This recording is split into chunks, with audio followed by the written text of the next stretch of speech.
My name is Johnny Ward, and today we are going to learn about the story of La Llorona.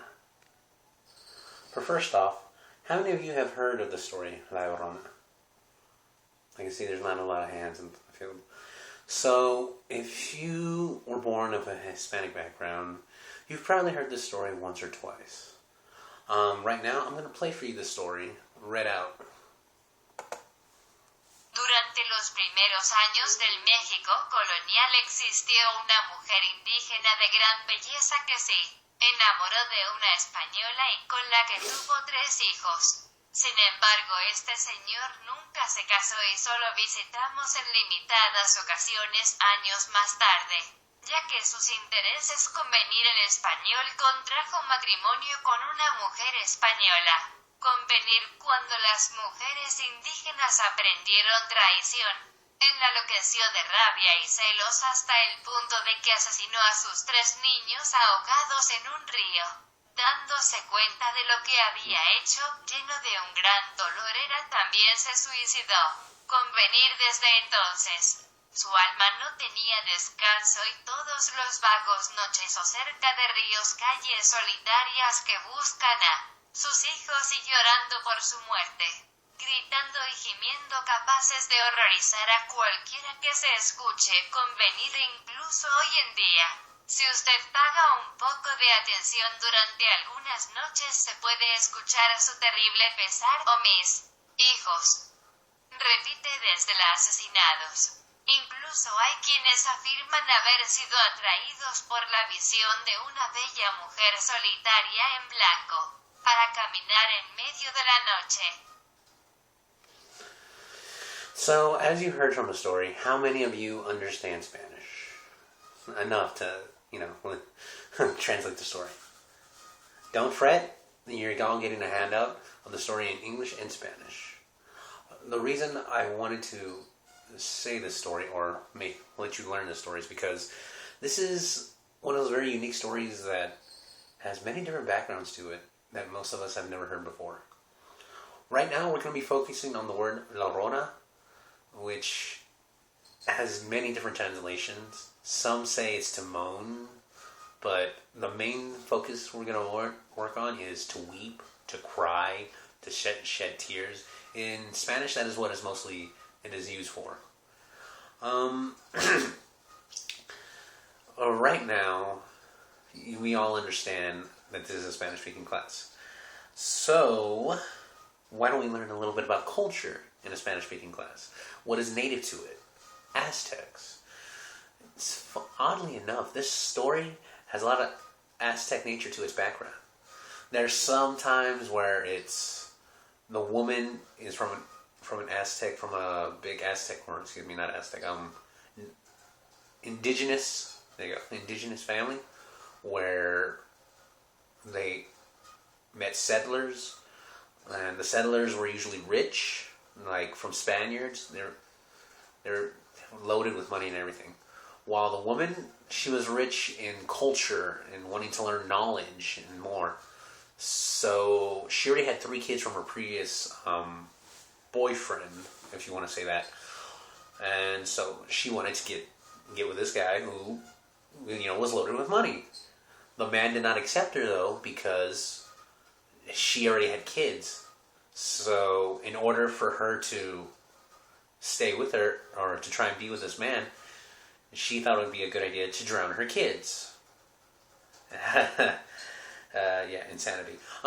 Anyway, during that, once she drowned her kids, she went back to the man and said what had happened. She drowned her kids, and now we can be together. The man was disgusted. He was ultimately said, I do not want to see you ever, because you killed your kids. What kind of person would kill their kids in order to be with a man? We will get to that later on, right now. Due to her stricken grief, she tried to look for her kids after she drowned them. She could not find the bodies anywhere. So because of that, she ultimately drowned herself. Like, she committed suicide and drowned herself. And the story continues on by saying, to this very day, the woman still cries, looking for her lost kids that she drowned. This is where we get La Llorona, the weeping woman. But for now, let's focus on La Aurora, means to cry, to weep, shed tears. There's a ton of different translations. So, if this is a Spanish-speaking class, so let's say I cry. What would that be? La aurora. You cry. La auroras. He cries, she cries. La aurora. Let me see. We cry. La auroramos. And they cry, the form of, masculine and feminine. La aurora. Okay, class. Next, we have some background about this. The Aztec gods that had this influence, sort of, you could say. Since this is somewhat of an Aztec story, let's look at the gods who are Aztec and what ultimately probably led to this story that we have today. We have Huitzilopochtli, which is the pectoring god. You'll see it. One sec, here you go. As you can see, this is the god. We're going to have a little game later on, right now. Next, we have Titiloca. And this is the god of rain. So, with all these gods and differences, we could ultimately see what's going on right now. This probably had a big role, the river, the water. The god of flowing water, if I remember correctly, as well. No, excuse me. This is the god of rain. I know the god of flowing water is coming up next. Next, we have Tonetru. And this is the sun god, for nourishment. So, this you all have to learn this as well. This will be on your next test. I want you to learn the god's name and the translation to what god it is. This will be. We'll have a little game. Like I said, we'll have a little game for this. The next god also is Tecatlipoca. This is this is also named as the smoking mirror. So, the god of illusion, if you can say that. This was very helpful back in the war, during times when they needed a distraction. The next god we have, this is the goddess of flowing water.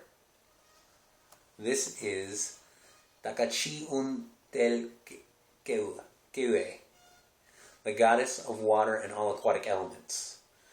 So, as you can see, this is very accurate of the description of the picture. This is probably the main god that drove her to drown, La Llorona to drown her kids more than anything.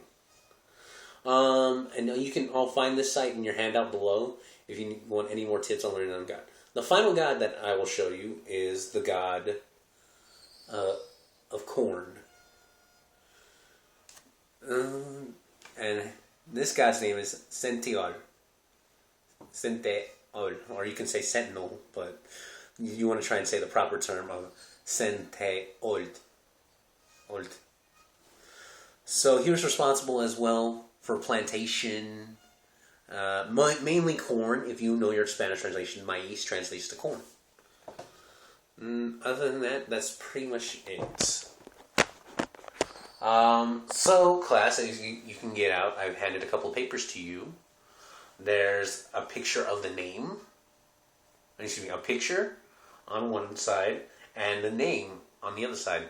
The name of the god, and the name, like the English translation name of the god, like the god of sun, the god of flowing river. Go ahead and start matching those pictures. Flip them over, shuffle them up, and look for their god name and match it to their English name that we pronounce. Go ahead. Also, learn, remember, get this from attention, that this was a lot of history put into this from La Llorona. This was usually, like I said, Spaniard times, when there was an indigenous woman to the land and a man coming from Spain who was full of riches.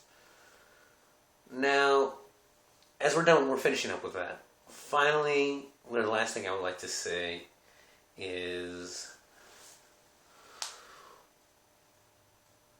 how would we relate this to today? What are some good cases where this story is very relevant? As many of you have already remembered this case, I think her name was Andrea Hayes. And this case was, she drowned her 5 kids in the bathtub in order to be with the man she loved. So I'm laughing because it's pretty ironic, first and foremost. And ultimately the decision was she got off on insanity. So maybe that could have been the point as well. It was insane to think that she could love someone, if you want to, relate it to today's topics and whatever. Also, remember, students, review the guys' names. Also, remember this story. I'm going to test you about this story later on as well. We're going to need to learn how to translate a story in certain words. One word I could not translate is convenir. I really can't think of a good translation for that word, except what it goes in with the context. I'm sorry I caused you any trouble for that, but we won't worry about that too much. Anything else on this story is fair game. So remember this story in Spanish more than anything. Remember the gods that I just showed you and that you have on your little slips. After anything else, that should be it. My name is Johnny Ward. Have a good day. Class dismissed.